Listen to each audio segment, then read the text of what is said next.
Hello everyone, I'm Meteorologist Charlie Ironmonger. Thank you so much for joining me today for your 1 p.m. news and weather update from the First Alert Desk. Now we've got news out of Raleigh where Attorney General Jeff Jackson is warning North Carolina residents about scam texts claiming to be from the DMV. Recipients receive texts claiming they need to pay off a traffic ticket along with a link directing them to an unofficial website. NC DMV Commissioner Paul Tyne said, quote, "We will never request payment by text. If you get one of these texts, don't respond. Instead, report it as spam and delete it," end quote.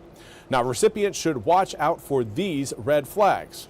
A fake web address. Now, the link includes the word .gov, but it's not a real government site and instead ends in .cc, not .gov. The true domain, .cc, is the country code for the Cocos Islands near Australia. You can also watch out for fake penalties. The text threatens things that do not exist under North Carolina law, including a, quote, 35% service fee at toll booths, end quote, and credit score damage from the DMV. Now, if you receive this message, report it to the Consumer Protection Division by following a link on our website, WITN.com.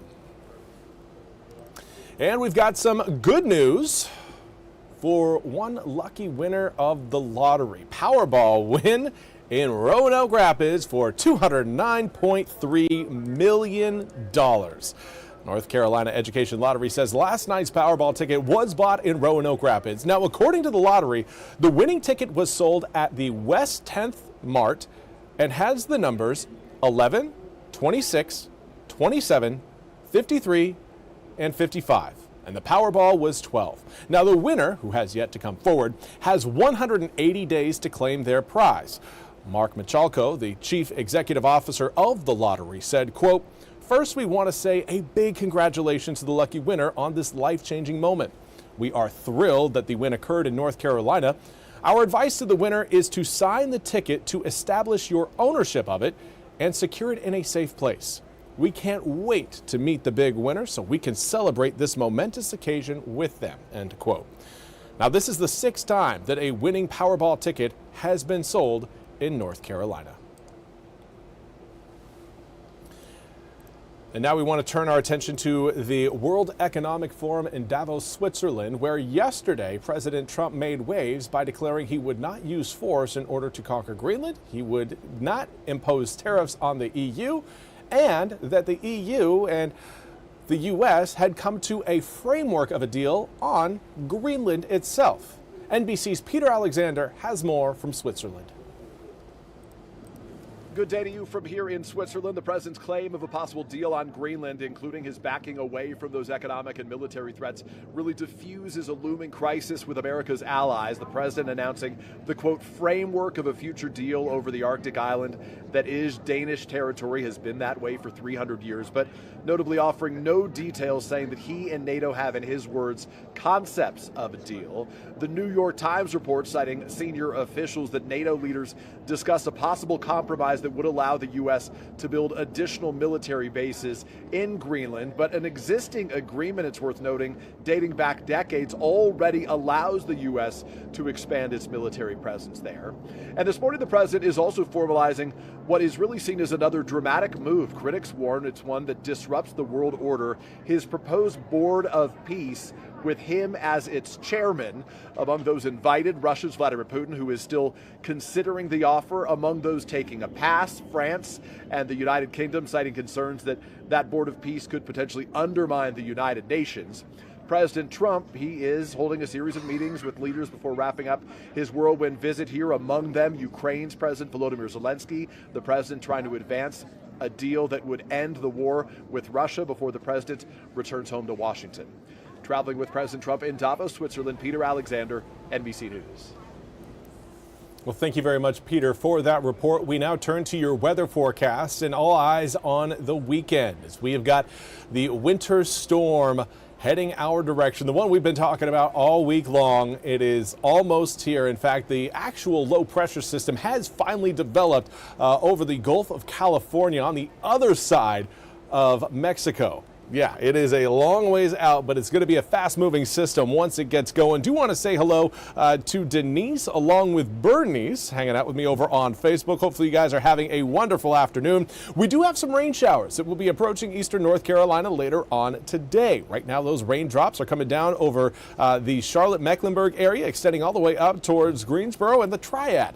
Those drops, again, will gradually work their way eastward, but right now across eastern North Carolina, don't really have any raindrops, at least on this side of I-95. Raleigh seeing a few sprinkles roll by, but certainly not looking at very heavy showers at this point. Air temperatures rising into the low to mid 60s right now. It is a toasty day out there considering what we've got coming up for this upcoming weekend. A northwesterly wind will help bring air temperatures down a little bit more as we head from today into tomorrow.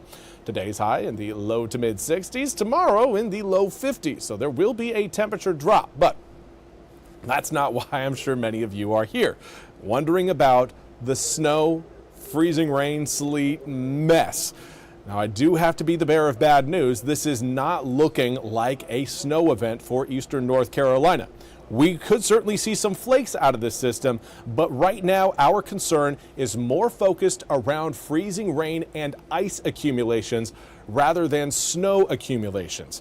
This is a system that's going to be rolling by on Friday, giving us an opportunity for some raindrops, plenty of cloud cover, but that system clears out only to make room for our next area of low pressure. You're seeing that one over kind of Texas, Oklahoma area. That's the one. And that again is going to bring us the headaches of that freezing rain. There you can see southern Oklahoma, southern Arkansas, and essentially the entire Dallas-Fort Worth area stuck in that freezing rain zone. As that low, so long as it moves again down to our south or over us, that is going to open us up again to colder air, moisture, and the potential for freezing rain. Here's how it all kind of comes together. There you see that system moving through. We'll zoom the picture in a little bit closer, and there we are by Saturday afternoon, starting to see some activity in the east. Again, initially, we're looking at a snow, sleet, freezing rain combination. Some areas will see some just fat old snowflakes come down. You'll probably say, I knew it. I knew it was going to snow. Pump the brakes, though. As that low pressure system gets closer to us, it will introduce more warm air to the region.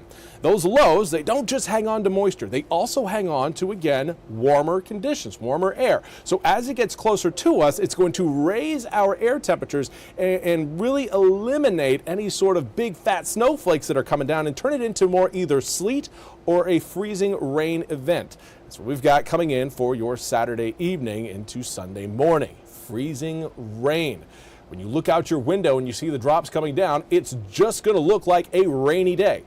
But when you get up on Monday, you'll note that everything is covered in a sheet of ice. Now, throughout the day on Sunday, air temperatures will be working their way above freezing. That should happen between around 10 a.m. to around, I would say, 4, maybe 5 p.m. at the latest. During that window, we will have air temperatures and potentially even ground temperatures above 32 degrees.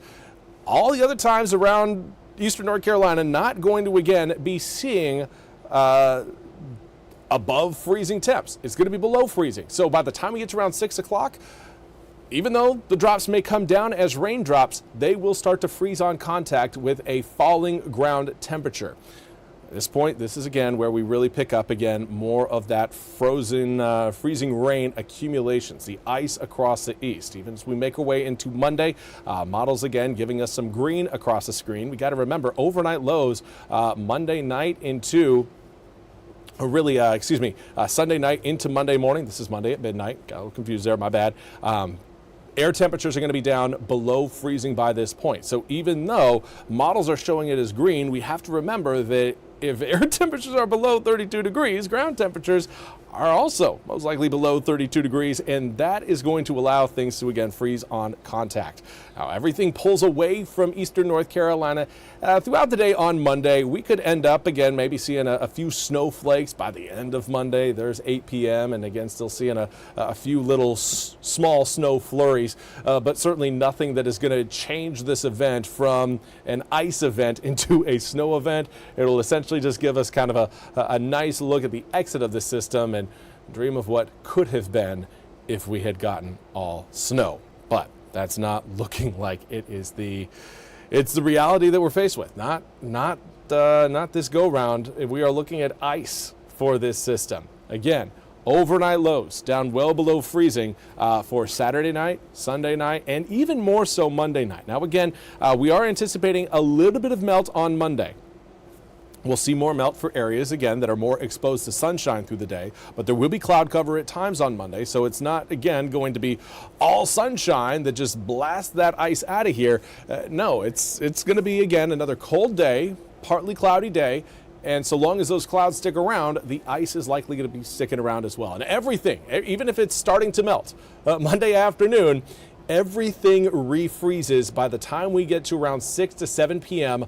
on Monday. That's when air temperatures will be back down below freezing, and they are going to continue to drop. 12 degrees for Tuesday morning, a very cold start. That's why, again, Monday night into Tuesday is highlighted in red for a first alert weather day because of those frigid temperatures to start the day on Tuesday.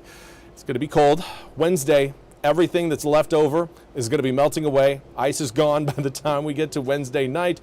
But then we get cold again for Thursday and Friday. 41 degrees on Wednesday, turns to 35 on Thursday, and then we are back down below freezing through the entire day coming up on Friday. So again, a very cold week ahead. Obviously, today is the warmest day of the next 8. So if you're a fan of warmer weather, get out there and enjoy today while it is here. We're not going to be seeing the 60s again for another possibly 10 days, maybe even beyond that. So again, soak it up while we have it. Anyways, that's all we have time for today's 1 p.m. news and weather update from the First Alert Desk. I want to thank you all so much for joining me. We'll be back with more news and weather coming up at 2 o'clock. Until then, have a fantastic rest of your Thursday.